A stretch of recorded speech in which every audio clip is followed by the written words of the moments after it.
Hello বন্ধুরা, তোমরা কেমন আছো? আশা করি তোমরা সকলে খুব ভালো আছো। আমিও খুব ভালো আছি। আজকে তোমাদের কাছে নতুন একটা ভিডিও নিয়ে চলে এসেছি। ঠান্ডা ঠান্ডা ওয়েদার, চারদিকে বৃষ্টি পড়ছে, এ সময় মৌরলা মাছ পেয়ে গেছি। আর এই দেখো টাটকা টাটকা মৌরলা মাছ।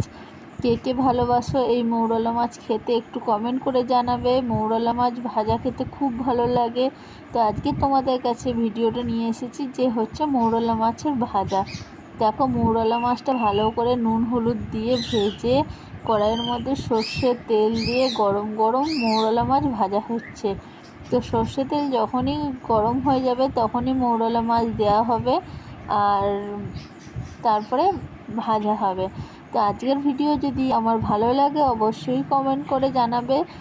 আর যদি ভালো লাগে তবে অবশ্যই লাইক দিও। যারা যারা আমার পাশে আছো, আমার ভিডিও দেখে এগিয়ে নিয়ে যাওয়ার সাহায্য করছো, তাদেরকে অনেক অনেক ভালোবাসা আর ধন্যবাদ সবাইকেই। আর যে সকল বন্ধুরা আমার নতুন ভিডিও দেখছো তাদেরকে বলছি প্লিজ একটা সাবস্ক্রাইব করে আর একটা লাইক করে আমার পাশে থেকো। আর এইভাবে সবারই পাশে থেকো। আর দেখো মৌরলা মাছগুলো ভাজা হচ্ছে, তো কাঁটা কাঁটা বেরিয়ে গেছে পুরো।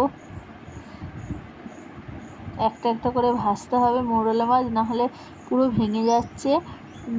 তো এই মৌরলা মাছের অনেক রকম হয়। মৌরলা মাছের চচ্চড়ি, মৌরলা মাছের ঝাল, টক, অনেক কিছুই হয়।